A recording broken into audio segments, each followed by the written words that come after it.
South Africa ಏಕದಿನ ಸರಣಿಯ ನಡುವೆ ಟೀಂ ಇಂಡಿಯಾ ಕ್ಯಾಂಪ್ನಿಂದ ಶಾಕಿಂಗ್ ಸುದ್ದಿ ಹೊರಬಿದ್ದಿದೆ.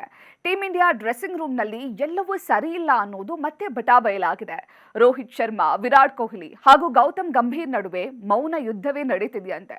ಇಷ್ಟು ದಿನ ಒಗ್ಗಟ್ಟಿನ ಮಂತ್ರ ಜಪಿಸ್ತಾ ಇದ್ದ ಟೀಂ ಇಂಡಿಯಾದಲ್ಲಿ ಈಗ ಆಂತರಿಕ ಯುದ್ಧ ಆರಂಭವಾಗಿದೆ. ಹೆಡ್ ಕೋಚ್ ಗೌತಮ್ ಗಂಭೀರ್ ಸರ್ವಾಧಿಕಾರವೇ ಈ ಸಮಸ್ಯೆಗೆ ಮೂಲ ಕಾರಣ. ಅಂದಹಾಗೆ ಗಂಭೀರ್ ಎದುರು ಸಿಡಿದಿದ್ದಿರೋದು ಯಾರು ಗೊತ್ತಾ? ಟೀಂ ಇಂಡಿಯಾದ ಸೀನಿಯರ್ ಆಟಗಾರರಾದ ವಿರಾಟ್ ಕೊಹ್ಲಿ ಹಾಗೂ ರೋಹಿತ್ ಶರ್ಮಾ. ವಿರಾಟ್ ಕೊಹ್ಲಿ ಹಾಗೂ ರೋಹಿತ್ ಶರ್ಮಾ ಇಬ್ಬರು senior players. Head coach Gautam Gambhir ಮೇಲೆ ಸಮರ ಸಾರಿದ್ದಾರಂತೆ. ರೋಹಿತ್ ಶರ್ಮಾ ಆದ್ರೂ ಗಂಭೀರ್ ಜೊತೆಗೆ ಅಟ್ಲೀಸ್ಟ್ ಮಾತುಕತೆಯನ್ನಾದ್ರೂ ಆಡ್ತಿದ್ದಾರೆ. ವಿರಾಟ್ ಕೊಹ್ಲಿ ಗಂಭೀರ್ ಜೊತೆಗೆ 1-to-1 ಮಾತುಕತೆಯನ್ನು ನಿಲ್ಲಿಸಿದ್ದಾರೆ ಅಂತ ವರದಿಯಾಗಿದೆ.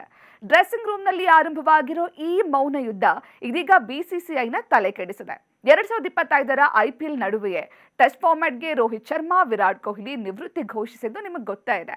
ಅಸಲಿಗೆ ಅವರು ನಿವೃತ್ತಿ ಘೋಷಿಸಿದ್ದು ಸ್ವ ಇಚ್ಛೆಯಿಂದಲ್ಲ, ಗಂಭೀರ್ ಬಲವಂತಕ್ಕೆ ಒಲ್ಲದ ಮನಸ್ಸಿನಿಂದಲೇ ಇಬ್ಬರು ಟೆಸ್ಟ್ಗೆ ಗುಡ್ ಬೈ ಹೇಳಿದ್ರು ಎನ್ನಲಾಗ್ತಾ ಇದೆ.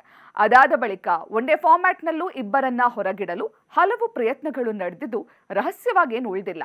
ತಮ್ಮನ್ನ ನಡೆಸಿಕೊಂಡ ರೀತಿಗೆ ಬೇಸರಗೊಂಡಿರೋ ರೋಹಿತ್ ಹಾಗೂ ಕೊಹ್ಲಿ ಹೆಡ್ ಕೋಚ್ ಜೊತೆಗೆ ಮಾತುಕತೆಯನ್ನೇ ನಿಲ್ಲಿಸಿದ್ದಾರಂತೆ.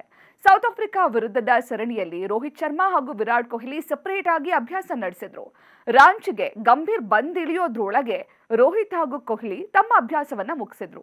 ಅದಾದ ಬಳಿಕ ನಡೆದ ಪ್ರಾಕ್ಟೀಸ್ ಸೆಷನ್ ಅಲ್ಲಿ ರೋಕೋ ಭಾಗಿಯಾಗಿದ್ರು ಕೂಡ ಗಂಭೀರಿಂದ ಅಂತರವನ್ನ ಕಾಯ್ದುಕೊಂಡಿದ್ರು. ಹೆಡ್ ಕೋಚ್ ಜೊತೆಗೆ ಮಾತುಕತೆಯನ್ನ ನಡೆಸದೆ ಇಬ್ಬರು ತಮ್ಮ ಪಾಡಿಗೆ ತಾವು ಅಭ್ಯಾಸ ನಡೆಸಿದ್ರು. ಇದೆಲ್ಲವೂ ಸೀನಿಯರ್ಸ್ ಹಾಗೂ ಗಂಭೀರ್ ಜೊತೆಗಿನ ಬಾಂಧವ್ಯ ಸರಿಯಿಲ್ಲ ಎನ್ನುವ ಗಾಸಿಪ್ಗೆ ಪುಷ್ಟಿ ನೀಡ್ತಾ ಇದೆ.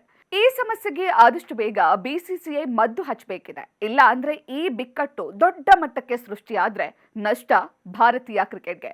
ಕ್ರಿಕೆಟ್ ಲೋಕದ ಮತ್ತಷ್ಟು ಇಂಟ್ರೆಸ್ಟಿಂಗ್ ಸುದ್ದಿಗಳಿಗಾಗಿ ಸಬ್ಸ್ಕ್ರೈಬ್ ಮಾಡಿ news first cricket YouTube channel.